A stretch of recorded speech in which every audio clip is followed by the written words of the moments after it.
antes de comenzar esta charla, yo quiero hacerle a nuestro invitado una aclaración. Conrado, desde el primer día que comenzamos con este programa, yo era la persona interesada en hacerte una entrevista.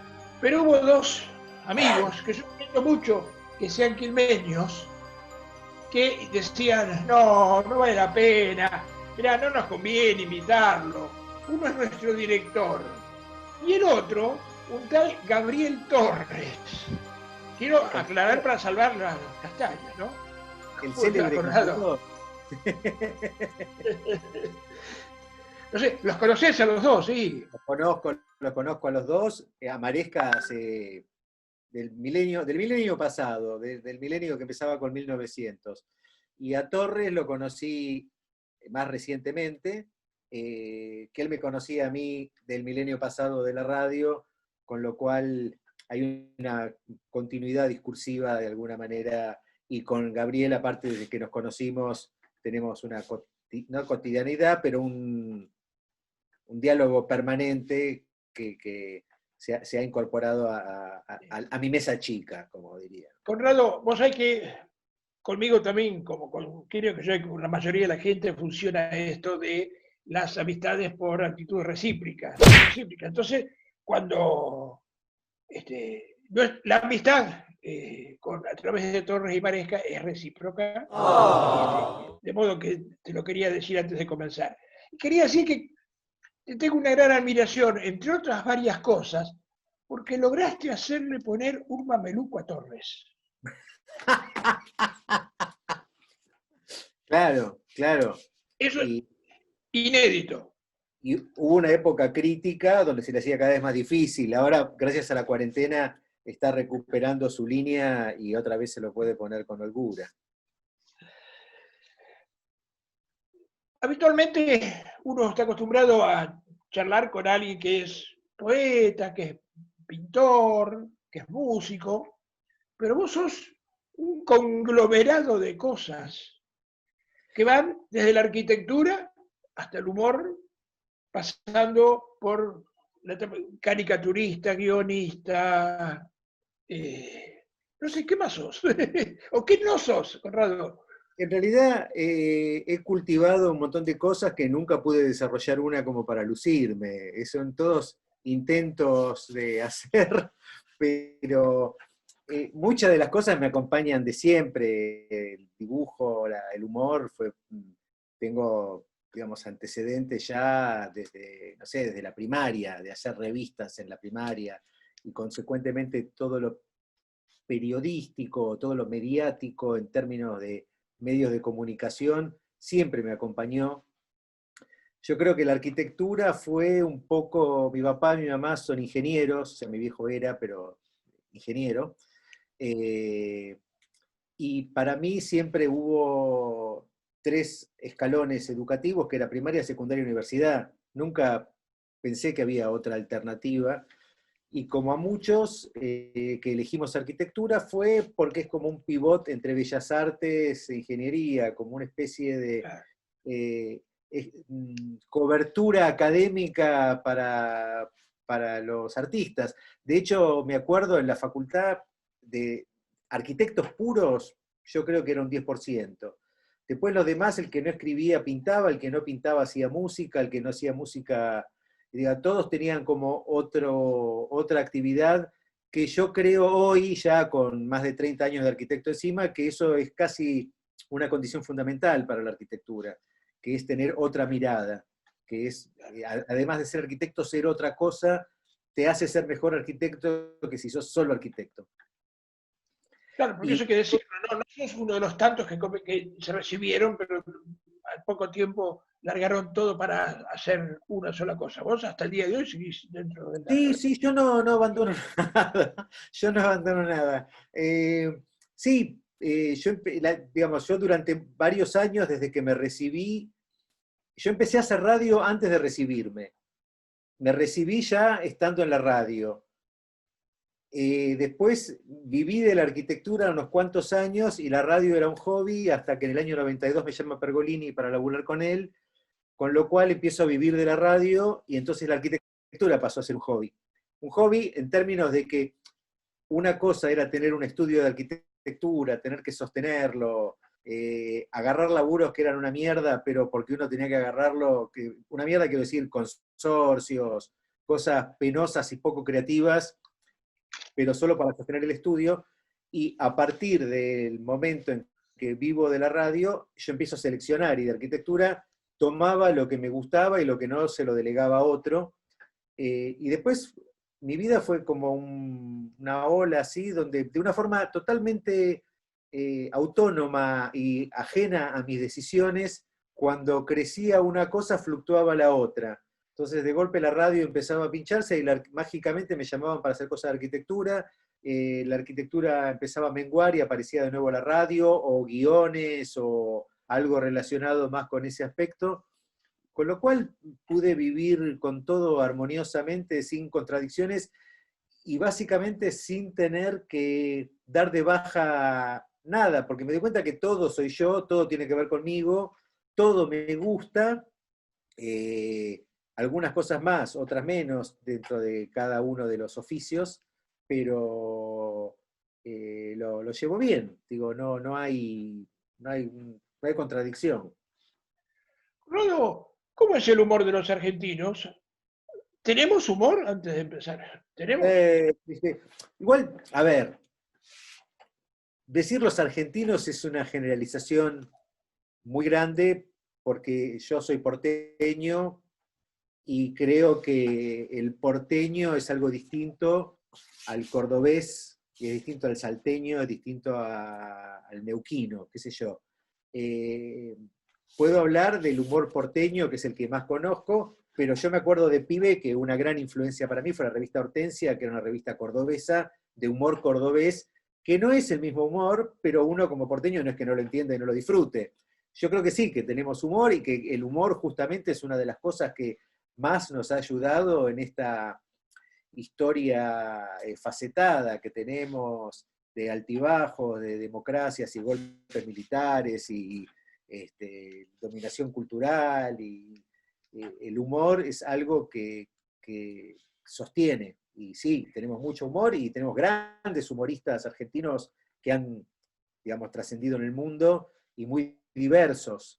Pero si nombramos solamente a Quino y a Lelutier, tenemos ahí como un panorama gigante. Fontana Rosa, grandes humoristas, muchos, y para bien. Y un humor el nuestro, tal vez con algunas particularidades que no se reproducen ni siquiera en otros países cercanos, ¿no? El humor nuestro tiene mucho que ver con el retrógrado, con la impronta, con esa respuesta a veces rápida y con ciertas sutilezas que a mí me ha pasado que si las esbozás en algunos otros lugares se te queda mirando como diciendo de qué está hablando este tipo, ¿no? Sí, yo creo que la ironía es tal vez una gran característica, y esto que vos decís yo lo asocio al humor porteño, y rescato lo porteño no por algún tipo de sensación de superioridad, pero sí que la porteñez implica un abanico de orígenes. Siempre digo, yo tengo abuelos alemanes, catalanes, italianos, soy un producto del puerto, o sea, soy porteño. Acá no hay otra opción. También probablemente por eso Rosario es la otra capital en términos artísticos y creativos, que esa multipertenencia, donde tiene que ver con idiomas que uno escuchó hablar, con comidas que uno comió en casas familiares, donde para mí oscilaba entre el goulash y la paella, y todos con una misma pertenencia, con el mismo ser. Yo creo que esto en el humor también aparece, que es esa cosa de diversidad que en otros países no hay. Digo, yo viví en Alemania 3 años y en Baviera son todos bávaros, punto. No, y el abuelo era bávaro y el bisabuelo era bávaro, y no hay una gran distinción. Nosotros en 4 generaciones podemos tener 7 nacionalidades distintas en la familia. Vos decís lo del humor porteño, y yo recuerdo siempre un chiste un chiste que hoy sería políticamente incorrecto, pero no sé si fue de humor o de satiricón. Y tampoco me recuerdo quién era el autor. Pero, y se veían en un montón de cuadritos, una mujer y un tipo que se venían acercando en la calle, iban a encontrarse. Entonces él pensaba, le voy a decir, sos la mariposa que alegra mi primavera. En el jardín de la vida y todo poético venía avanzando. Y cuando se acerca y se cruzan, el tipo la mira y le dice, Chewa, como un elogio, ¿no? Y a mí me parece que como expresión de cierto humor porteño no podía ser más gráfico, ¿no? Y de Eh, reducir a una palabra, ya te digo, hoy significa otra cosa probablemente, pero es sí, el, pero igual yo creo que digamos, con lo de la correctez política ahí se abre todo un tema, ¿no? Y lo que se puede decir, lo que no se puede decir, y como. Pero yo creo que en eso hay una gran verdad, eh, que es esto de que todo lo que uno puede prefigurar de una situación, en el momento que se concreta, no resulta nunca. Yo me acuerdo de un chiste de Fontana Rosa, justamente, que era medio de una batalla de la época de la independencia, el tipo tirado con una lanza clavada, herido en el piso, y dice, muero contento, ganamos, no, muero feliz, no, yo muero, y el otro, uno que le dice a otro, cuando lo decía en la casa le salía bárbaro, ¿no? O sea, uno puede practicar la situación, ensayarla y todo, y al momento que sucede pasa otra cosa. Y esto de que vos contás es exactamente la misma situación. El tipo dándose manija, ¿no? Le voy a decir, qué lindos son tus ojos, que yo querés coger, ¿viste? Es como, nos ha pasado a todos. Eh, Vos sabés que yo vengo de un pueblo del interior de la provincia de Buenos Aires, pero interior, donde Interior. hay más tiempo para otras cosas. Entonces, cuando yo veo el humor se relata más. O sea, uno demora más. Mis tíos contando en la mesa estaban un rato, porque no tenían la urgencia del porteño, que la vida le pasa tan rápido que si no lo reduce a dos palabras, probablemente no lo pueda hacer, ¿no es cierto? Y después una característica, mira vos, esto vos dirás bueno que tiene que ver, pero probablemente así así, cuando yo, dentro del interior yo vivía en un pueblo. Cuando éramos chicos íbamos al campo, a la casa de mis primos. Y yo ahora me doy cuenta, yo tenía un humor mucho más sexual que mis primos, en la edad a los 8 9 10 años. Pero claro, ellos vivían en el medio de la naturaleza. Entonces, ellos, el caballo y la yegua lo tenían ahí, lo veían. Entonces no tenían el juego mío con la imaginación. Para ellos era, Sí, sí, una cosa te disfrutaban. lo digo, claro.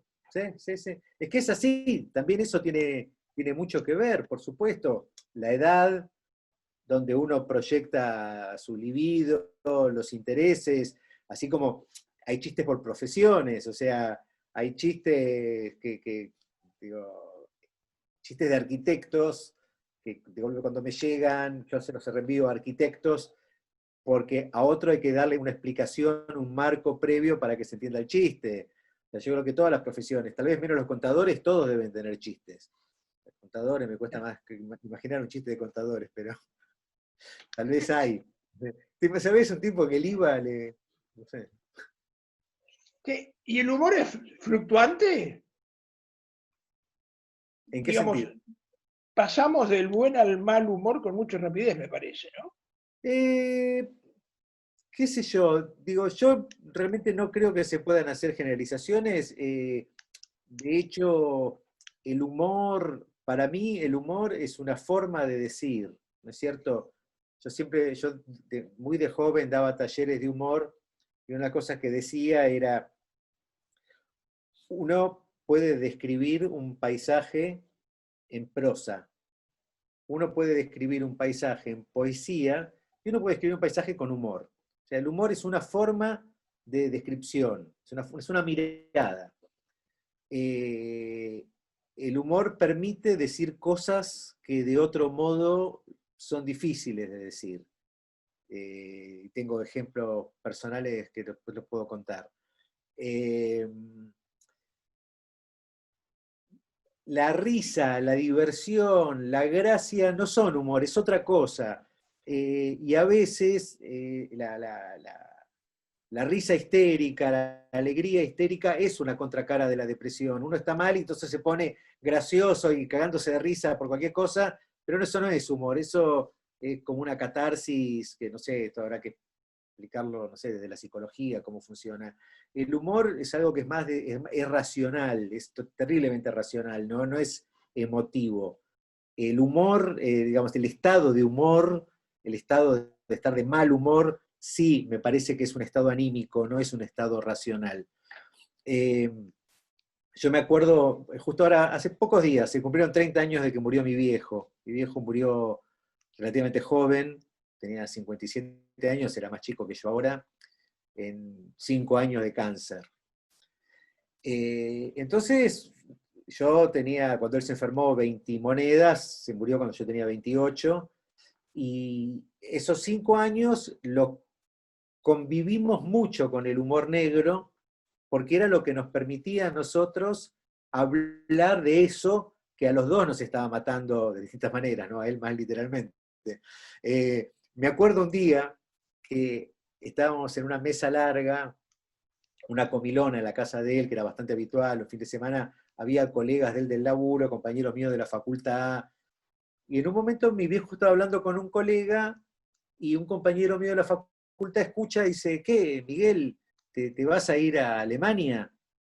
Él dice, no sé, parece, si se firma un convenio puede ser que tenga que ir a Alemania. Dice, pero para siempre. Y él dice, no, sería por 3 meses. Y yo que estaba sentado al lado de mi viejo, lo miro y le digo, bueno, con cáncer 3 meses puede ser para siempre. Entonces, fue un silencio en la mesa, y mi viejo y yo cagándonos de risa. Eso es humor, eso es humor, no es diversión, no es ligereza.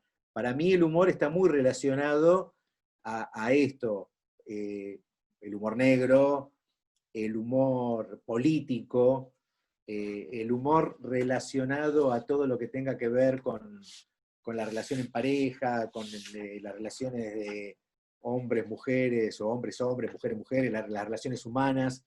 El humor ahí es un ingrediente, para mí, salvífico. Me acuerdo en épocas también de juventud, de desamores, de estar destrozado por una chica que me había cortado o que no me aceptaba, y con amigos que salía una cosa que nosotros llamábamos humor gris, que era un humor así del desencanto, y que también era muy aliviante poder decir barbaridades respecto a eso horrible que nos estaba pasando y reírnos. Y bueno, no sé si responde tu pregunta, pero me tenía ganas de hablar de esto. Un día me contó Borges que una de sus abuelas, la abuela inglesa, Slam, estaba en su lecho de muerte y estaban las hermanas y algunas sobrinas llorando, haciendo la escena, ¿no?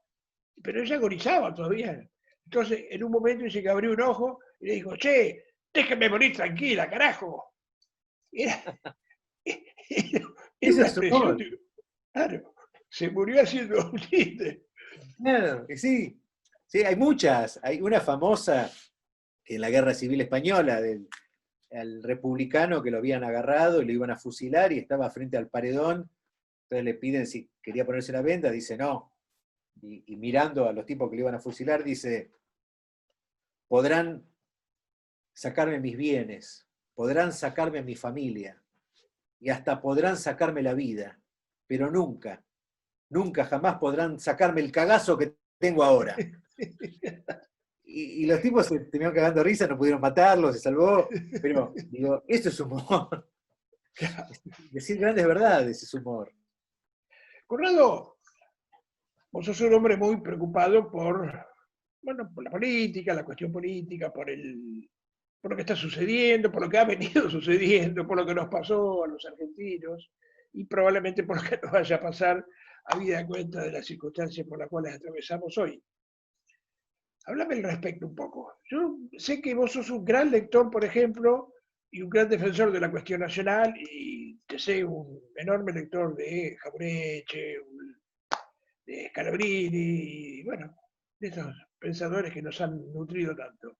Sí, sí, para mí, a ver, uno retrospectivamente va haciendo un revisionismo de su propia historia y yo me doy cuenta que hay como una certeza que yo tenía que era intuitiva y que estos autores lo que hicieron fue irle dando nombre a cosas que yo no podía nombrar o que han logrado hilar en mi cabeza cosas sueltas y dispersas que estaban, que de golpe se interrelacionan y empiezan a hacer un sentido. Eh, Entender la historia argentina es entender política. O sea, si no conoces la historia argentina, no podés entender la política. Es como agarrar una película por la mitad. Decir, este es el bueno, este es el malo, esta es la chica, este lo cagó, ¿qué fue lo que pasó? Si vos no viste la película entera, es muy difícil opinar. Todo el pensamiento nacional, que viene muy ligado al revisionismo histórico, a mí me sirvieron para entender dónde estamos y a partir de saber de dónde venimos y dónde estamos, uno puede prefigurar hacia dónde vamos o bien hacia dónde queremos ir. Que es una cosa que es una verdad de perogrullo en realidad y es tristísimo darse cuenta cómo toda nuestra educación primaria, secundaria, universitaria está totalmente condicionada por la dominación cultural y todo esto que digo no se aprende en la escuela, donde uno tendría que aprender en la escuela desde el primer momento. Y de esto hay 10.000 ejemplos, ¿no? Una que contaba Jaureche es esto, uno en la escuela aprende,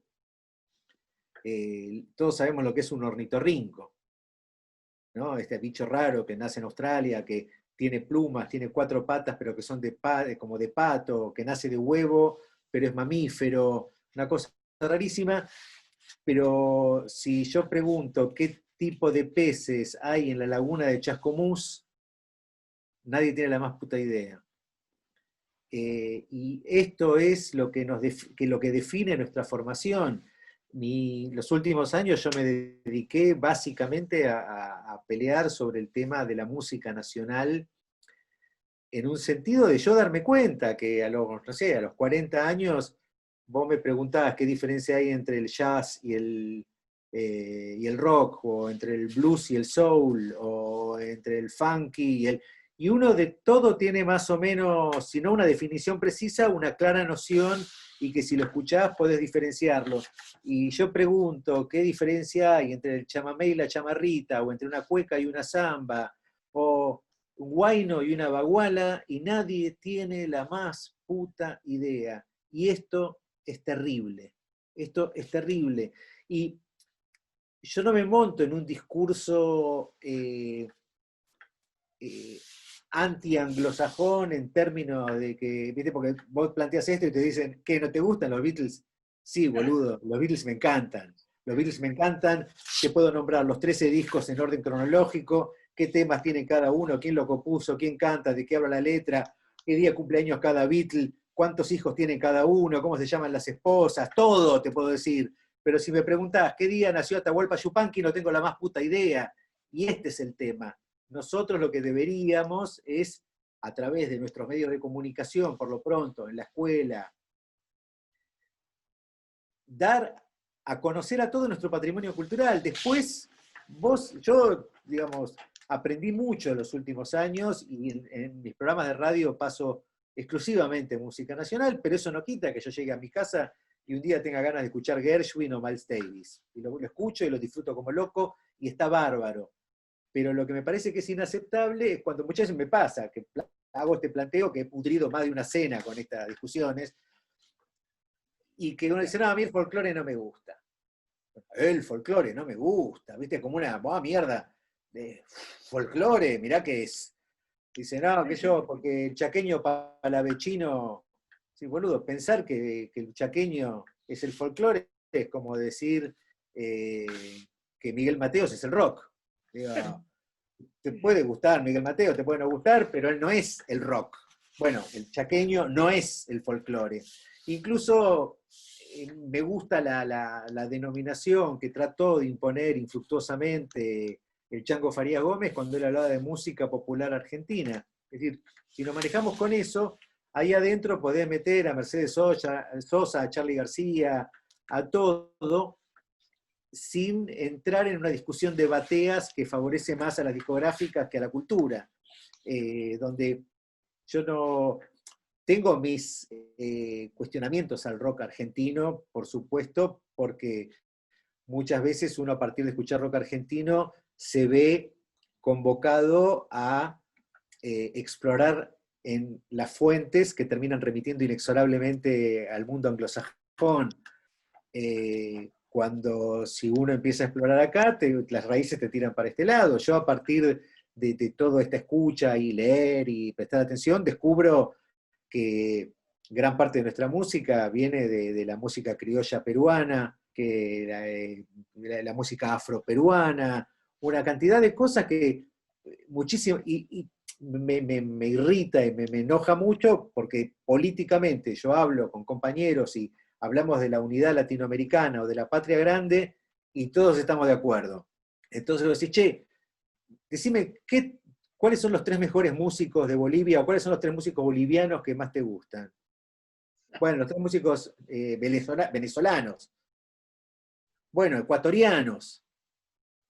Chilenos, nada. O los que se conocen son aquellos que fueron absorbidos por las multinacionales. Entonces, claro, Violeta Parra lo conocemos, Chico Huarque lo conocemos, pero el conocimiento es muy chiquito de un continente que es muchísimo más rico en música, en ritmos y en armonías que el rock. Muchísimo más rico.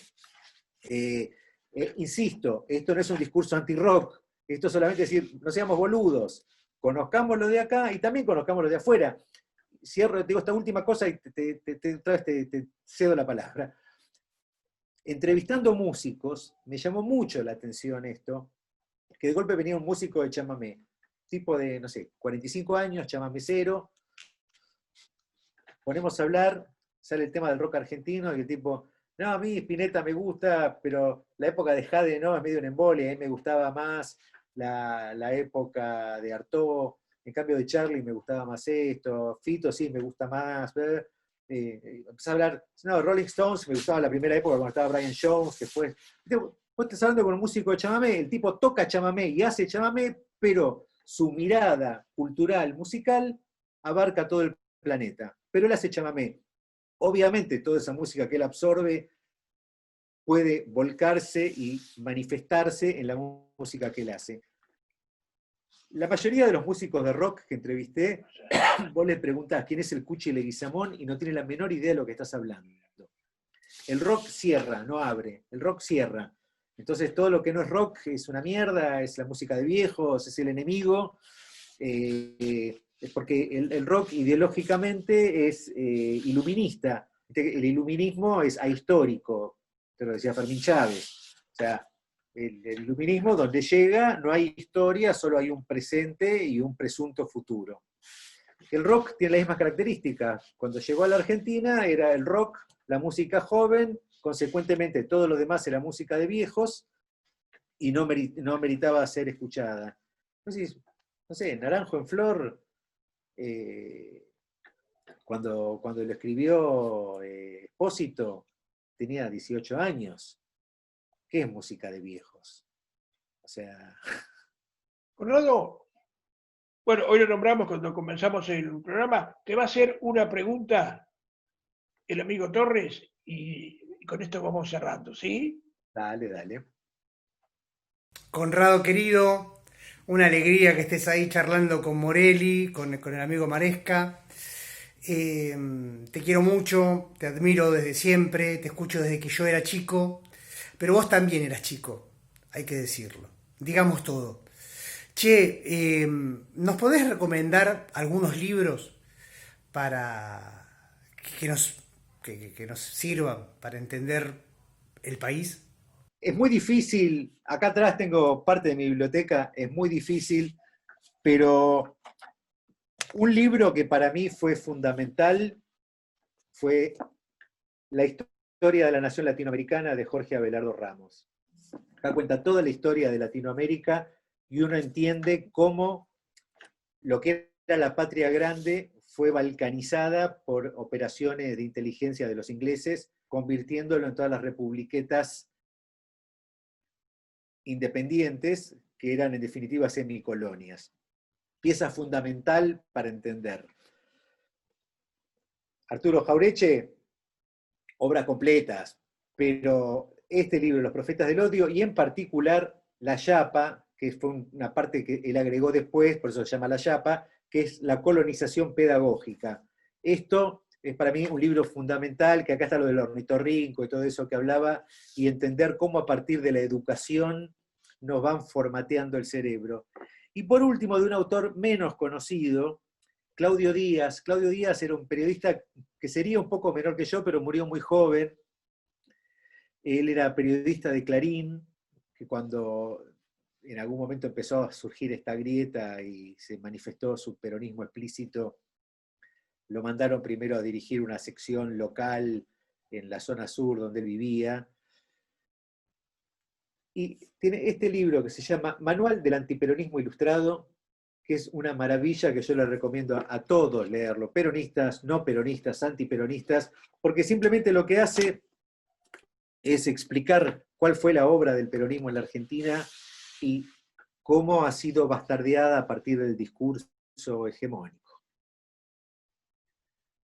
Conrado, tenía unas cuantas preguntas, incluso podríamos seguir charlando un ratazo largo, lamentablemente. El tiempo es tirano, tengo una frase. El tiempo es tirano, una frase que nunca se usó. Te propongo un brindis para que, bueno, lo que venga sea mejor, por supuesto, que esto, y, como lo decimos en todos los programas, para que el próximo brindis sea con ruido a vasos que se chocan y no a estas virtualidades que tan mal nos tratan. Absolutamente. Un gusto enorme, enorme. Gracias por invitarme. No, por favor. Vamos, un beso grande a tu mujer, a Jano y a Clara, ¿sí? Exacto, muy bien. Un abrazo. Ustedes no se vayan porque tenemos una muy buena recomendación que hacerles a los que aman, como nos decía recién Conrado Geiger, la música argentina. Y por supuesto vamos a redondear simplemente las recomendaciones que nos acaba de hacer sobre qué libro podemos leer. No se vayan.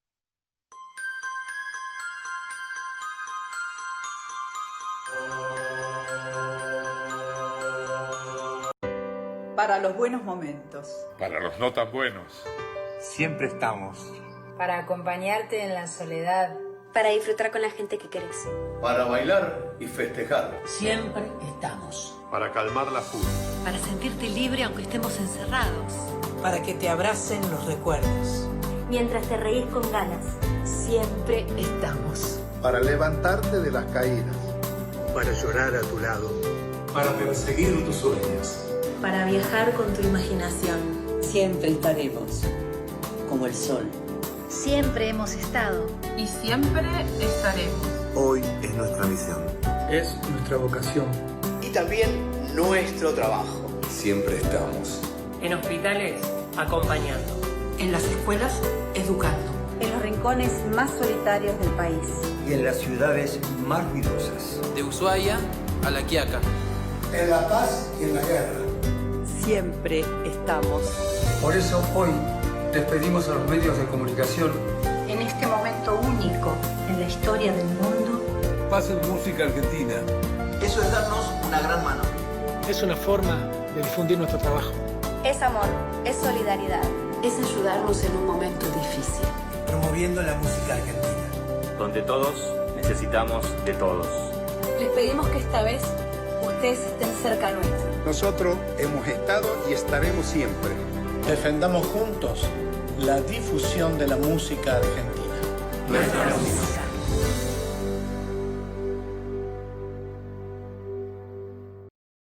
Y bien, como nos acaba de recomendar nuestro entrevistado de hoy, vamos a recordarles entonces cuáles son los 3 libros que usted no puede dejar de leer.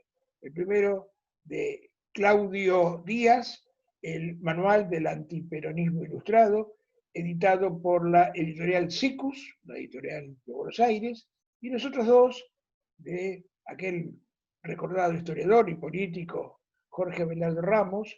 El libro se llama Historia de la Nación Latinoamericana. Y los últimos, en realidad, cualquiera de Arturo Jaureche, editados o reeditados ahora por la editorial Corregidor.